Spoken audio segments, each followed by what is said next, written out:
मनसेचा आज संध्याकाळी गुढीपाडवा मेळावा आहे। छत्रपती शिवाजी पार्क मैदानावर मनसेचा गुढीपाडवा मेळावा होणार आहे।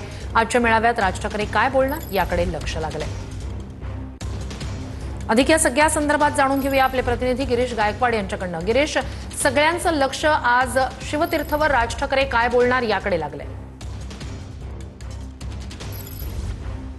नक्की श्रुती, आपण पाहतोय की आज मनसेचा गुढीपाडवा मेळावा आहे। 20वा वर्धापन दिन झाल्यानंतर राज ठाकरे यांनी स्पष्ट केलं होतं की मला जे काही बोलायचं आहे ते मी गुढीपाडव्याच्या दिवशी बोलणार आहे। त्यामुळे आज राजभाषा काय असणार आहे, राजशिष्टाचार काय असेल आणि राज आदेश काय असणार आहे याची वाट मनसैनिक पाहत आहेत। मी सध्या छत्रपती शिवाजी महाराज मैदानामध्ये आहे आणि या ठिकाणची जर आपण दृश्य पाहिली तर आपण पाहतोय की मनसेच्या गुढीपाडवा मेळाव्याची जी तयारी आहे ती आता अंतिम टप्प्यामध्ये पोहोचलेली आहे। जवळपास 50,000 मनसैनिक बसतील इतकी आसन व्यवस्था या ठिकाणी करण्यात आलेली आहे। डी सज्ज झालेला आहे। या ठिकाणी सर्व मनसेचे पदाधिकारी आणि प्रमुख नेते यांची उपस्थिती असणार आहे आणि व्यासपीठावर सुद्धा त्यांची उपस्थिती आपल्याला दिसेल। मनसेचे जे 6 नगरसेवक निवडून आलेले आहेत त्यांचा देखील या ठिकाणी सत्कार केला जाणार आहे आणि महाराष्ट्र नवनिर्माण सेनेचं जे व्यासपीठ आहे ते आता सज्ज झालेलं आहे। 7 वाजता राज ठाकरे या ठिकाणी पोहोचतील मनसे अध्यक्ष आणि यानंतर ते नेमकं काय भाष्य करणार याकडे लक्ष लागणार। आपण पाहतोय की मनसेचं जे अधिकृत नक्कीच गिरीश, लक्ष असणारच आहे। अपडेट्स घेत राहणार आहोतच।